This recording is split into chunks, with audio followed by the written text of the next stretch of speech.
Hey, salut la gang, c'est JP pour l'école du jeu et aujourd'hui, c'est mon plaisir de vous présenter en primeur une vidéo qui couvrira les règles de Shake That City qui sera le prochain jeu en campagne de socio-financement chez la compagnie AEG. C'est un jeu à thématique de construction de ville. On va devoir construire notre ville en fonction des types de bâtiments qu'on peut construire, en fonction des besoins et des désirs des citoyens. Mais je vous dirais qu'il y a une petite twist bien intéressante au niveau de l'offre des bâtiments qui sont disponibles à chaque tour. Restez avec moi jusqu'au terme de cette vidéo pour voir de quoi je vous parle. C'est d'ailleurs la compagnie AEG qui nous a fait parvenir cette copie prototype pour qu'on puisse vous en faire la présentation. Et c'est eux également qui ont commandité cette vidéo. Si vous voulez avoir des informations supplémentaires, je vous invite à suivre le lien vers leur campagne de socio-financement. Je vais mettre le lien dans la description et j'inscrirai également à l'écran la date officielle ou environ la date qui est prévue pour le lancement de la campagne.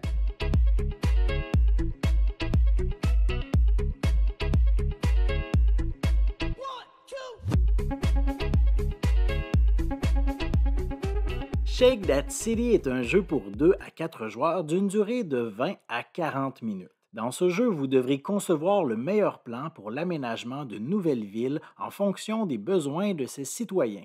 Pour ce qui est de la mise en place, commencez par remettre un plateau individuel à chaque joueur. Décidez ensuite d'un commun accord si vous désirez aménager le centre-ville ou le bord de la mer.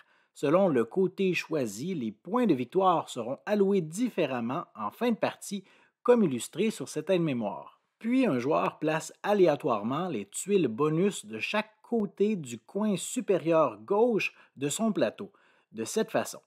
Et tous les autres joueurs reproduisent exactement la même mise en place. On place ensuite les 32 cubes de couleurs à l'intérieur de ce dispositif et la partie peut ensuite commencer. Une partie de Shake That City se déroule en 15 manches. Au terme de la dernière manche, les bâtiments construits et les bonus accomplis accorderont des points. Une manche se déroule de la façon suivante. Le joueur actif commence par secouer le dispositif au centre de la table et appuie fermement sur la languette de carton comme ceci. Le dispositif est ensuite soulevé et mis de côté.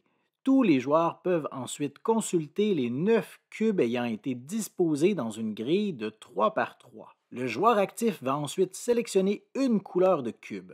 Chacune des 5 couleurs fait référence à un type de bâtiment pouvant octroyer des points dans différentes circonstances.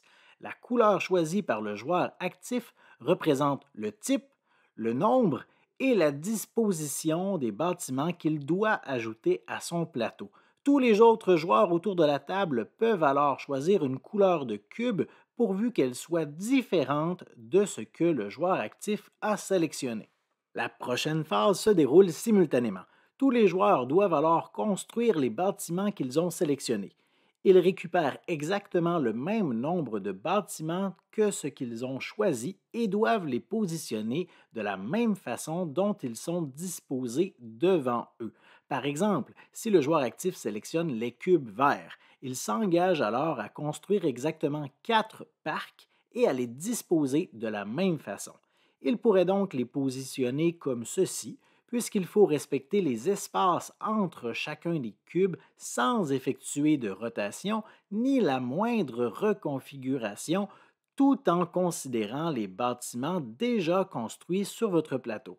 À noter que s'il est impossible de placer une sélection sur un plateau, le joueur en question passe tout simplement son tour. Une fois que tous les joueurs ont placé leur nouveau bâtiment, c'est la fin de la manche.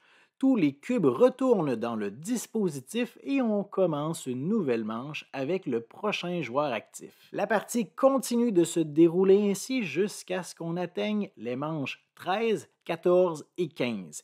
Uniquement pour les 3 dernières manches, tous les joueurs ont la possibilité de sélectionner les mêmes cubes que le joueur actif s'il le désire. En cours de partie, il est possible que les joueurs réalisent des objectifs illustrés sur les tuiles bonus autour de leur plateau. Par exemple, posséder au moins 4 propriétés dans cette rue, construire 4 bâtiments de type différent ici ou encore avoir complètement rempli cette colonne de bâtiments, peu importe le type. Lorsqu'un objectif est réalisé, la tuile est retournée et celle-ci vaudra pour 3 points en fin de partie. Au terme de la 15e manche, la partie se termine et on passe au décompte. Selon la configuration choisie lors de la mise en place, référez-vous à l'aide-mémoire pour savoir ce qui rapporte des points. Dans ce cas-ci, par exemple, chaque route menant au bord du plateau donne 1 point.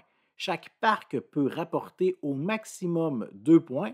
1 point s'il est adjacent à une propriété ou une usine, mais 2 points s'il est adjacent à l'un et à l'autre.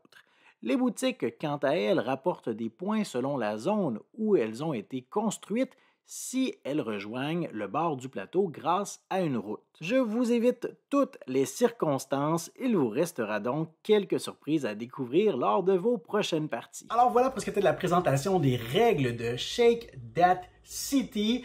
Bien évidemment, connaissant la compagnie AEG, je suis convaincu qu'on peut s'attendre à quelques surprises lors de la campagne de sociofinancement grâce à des stretch goals et différents objectifs, peut-être des variantes, peut-être des nouveaux modes de jeu, peut-être du contenu supplémentaire. Ce sera à surveiller. Donc, j'ai mis le lien vers la page préliminaire de sociofinancement dans la description de la vidéo. Je vous invite également à me laisser un pouce vers le haut, vos questions et commentaires dans la section appropriée et considérez vous abonner à notre chaîne si ce n'est pas déjà fait. Moi, je vous dis merci pour votre écoute. À la prochaine. 1, 2